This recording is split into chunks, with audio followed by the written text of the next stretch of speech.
16 teams to go in my road to predict all 131 teams this college football offseason.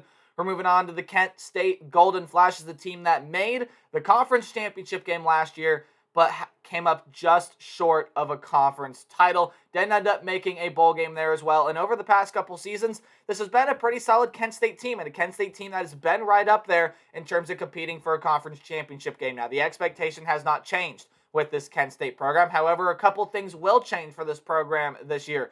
They are losing a couple big pieces on both sides of the ball, including one huge important loss on the offensive end. Will Kent State be able to compete for a Mid-American Championship yet again in 2022? Or will this Golden Flashes team be taking a step back this upcoming season? What's up, Tailgaters? My name is Tailgate Nate, and welcome to my channel. I'm predicting all 131 teams this college football offseason, which means I'm predicting your favorite team, and chances are I've already done so. So, hit the subscribe button. I got playlists on my channel. You can go search through and find your favorite team. But hey, in case you don't see your favorite team, no worries. It's coming. Hit the subscribe button, ring the bell so you know when that video gets uploaded. To fans of the Kent State Golden Flashes, you guys will know this team a lot better than I do. So if you feel like I missed something, you want to add something, whatever have you, please feel free to leave it in the comment section down below. I'd be happy to hear what you guys have to say. Let's talk about the Golden Flashes in 2022. What a fun name that is. They're my 5th ranked team in the Mid-American Conference coming into the 2022 college football season. Now, last year, they were 7-7, 7-5 regular season, had a trip to the conference championship game, where they picked up their 3rd conference loss. Yes, that conference championship game is included in the overall conference record. I do count those games in terms of conference standings. I know some people don't. I do. And that's where the 3rd loss comes from, and then did end up, I believe, losing that bowl game there as well. This was one of the better, if not the best offense in the Mid-American Conference last year. 480 yards per game with around 32 points per game. 32 and a half points per game, I should say. But with one of the best offenses last year comes one of the worst defenses last year. Almost was the worst defense in terms of yards per game. In fact, them and Akron separated by only 0.3 yards per game. 467.1 yards per game with 35 points per game. Their offense did some really, really, really good things last year. Their defense going to have to be taking some steps up this year. And while their offense may be taking a step back as they lose arguably, and in my opinion, indefinitely, their most important player in the quarterback, Dustin Crumb, had 3,238 yards, 20 touchdowns, and 6 interceptions, 64% completion percentage, and was fantastic for this Kent State team during his tenure with this program, and he has since gone. Now no longer a part of this program. That is a huge loss. You're going to be finding a guy to come in and have some big shoes to fill when they have to fill in for Dustin Crumb. In the running back room, I promise you I'll mispronounce this name.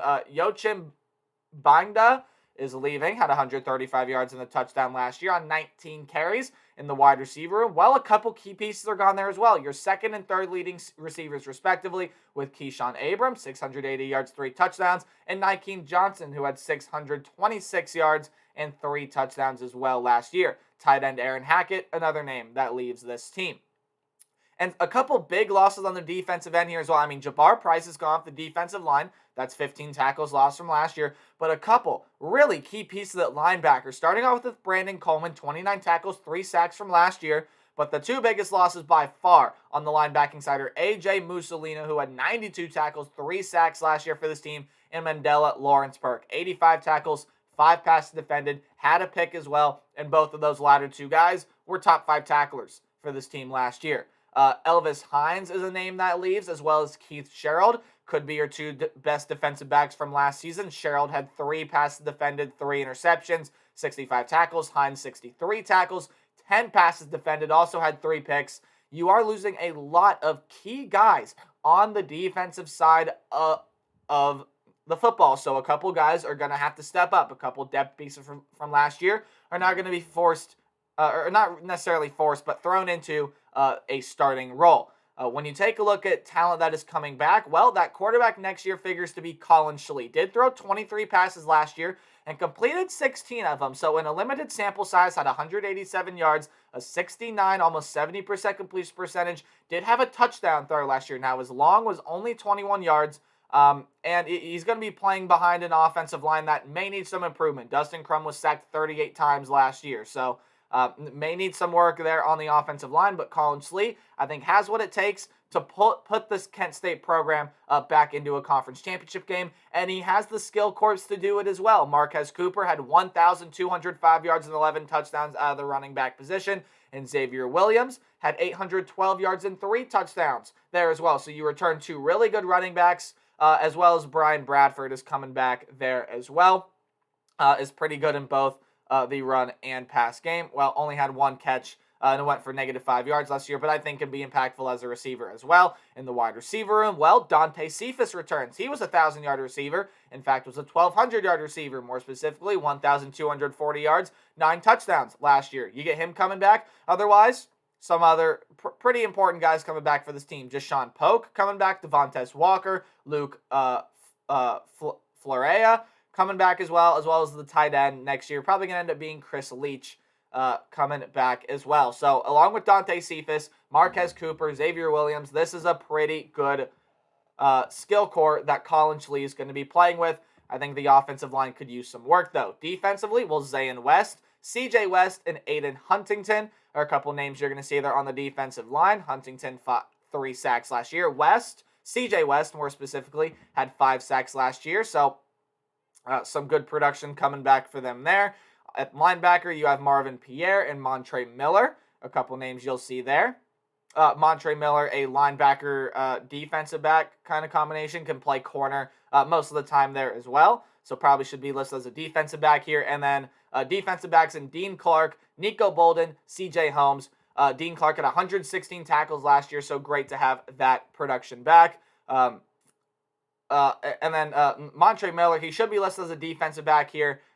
Don't know why it says linebacker, but he is a defensive back, had 47 tackles, 8 passes defended, and 4 interceptions last year. So defensive back, Montre Miller returning for this team. So again, a couple guys got to step up, but a lot of nice solid pieces coming back for Kent State this upcoming season. As we take a look at the Golden Flash's schedule, this may be one of the toughest out-of-conference slates in the entire nation. I mean, you play 3 Power 5 teams all on the road. Washington, they're expected to have a bounce back here from the Pac-12, and Oklahoma and Georgia, who are 2 favorites to make their respective conference championship games and could end up being top 15, if not top 10 teams coming into this upcoming season. The poll, the coaches poll just got released, and the AP poll coming out here pretty soon. So when I take a look at those teams there, I mean, Kent State probably not going to win any one of those 3 games. However, they could win that game against Long Island. That is more than a winnable game for Kent State.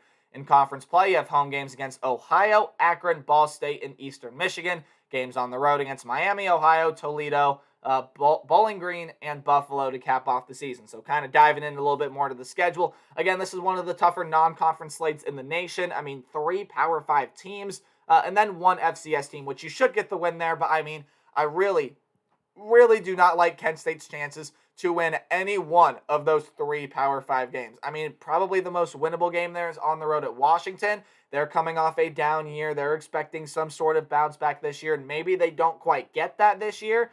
But even then, their odds of winning that game, in my opinion, are pretty slim. So Washington, Oklahoma, Georgia, probably not going to have much luck in any of those 3 games. Long Island, more than a winnable game for them there. The Sharks, not a very great FCS team, in my opinion. When you take a look in conference play, well, hey, your home slate is fairly simple for the most part. I mean, you have Ohio at home. It's a team that's expected to improve, but maybe not quite to a bowl game just yet. Akron's going to be one of the worst teams in the nation this year. Ball State is losing a lot from last year. That's not going to be a very good team, in my opinion. Your toughest home game by, in my opinion, a long shot is that game against Eastern Michigan, who, in my opinion, is the only team that really realistically can compete for a bowl game out of the teams that Kent State plays at home in conference play. Now, this road slate is very tricky, and it starts out, this road slate, I should say, starts out tricky. I mean, you have that road game against Buffalo. Don't think that's going to be a very good team this year. You have the road game against Bowling Green, who, by a long shot, is not one of the most talented teams in the conference, but they are the lead team in returning production. They won 4 games last year, and improvement may come for that Bowling Green team this upcoming season. But you have some road games against Miami of Ohio and Toledo. 2 teams that can push for their respective divisions. They're both returning their quarterbacks. Kent State is not. Both of them have pretty solid players in the skill corps coming back as well. So those are 2 tricky road games there. They come in the middle of your season. They are your 6th and 7th game.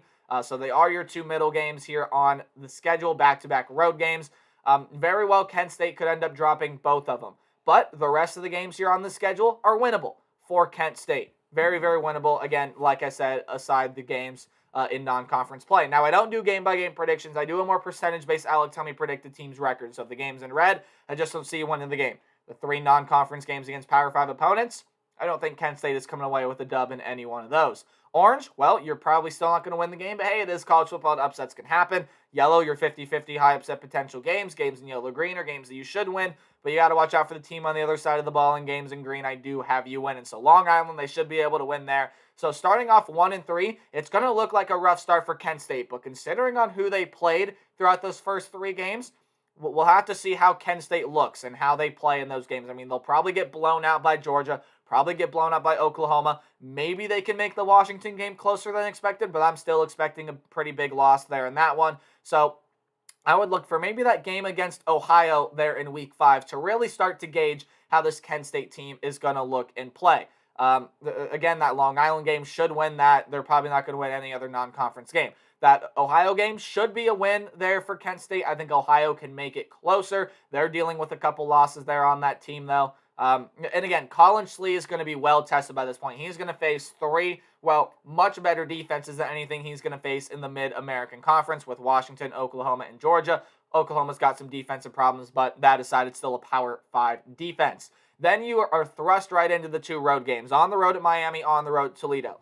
Do not be surprised if Kent State starts out this campaign 2-5, and I think a lot of people at that point may be counting them out of the conference race. People around Kent State might be saying, "Oh, how we missed Dustin Crumb." But when you look at who they played throughout the first 7 games, it's a very front-loaded schedule, because their back 5 games, I think, are all very winnable. And in fact, I'm favoring Kent State in every game they play in their back 5. Akron is not going to be a good football team. They get them at home. Ball State, also, I don't think going to be that great of a football team. They get that game at home as well. Bowling Green, I still don't think it's going to be great. And while they may improve from last year, they definitely are not more talented than this Kent State team. Even though they do have a lot coming back this upcoming season, they're still not more talented than Kent State. And I do expect a win there. And I do expect a win against Buffalo on the road. Buffalo's losing a lot from last year. Eastern Michigan, that's kind of the 50-50 game at the end of the season, right? But I do think Kent State, with its skill corps, have a better skill corp than Eastern Michigan. And Eastern Michigan is also looking to replace a quarterback who, both quarterbacks who end up starting for this team should be thrust in here. But again, if Kent State starts out 2-5, lost to Miami, they could have the best quarterback in the conference. Toledo has a lot of good players, including some transfers coming over from this team. This is just a tough front half of the schedule to Kent State. If they start out 2-5, don't be surprised. But I do have them more than likely maybe starting out 2-5, and then winning those last 5 games, I think is a great possibility.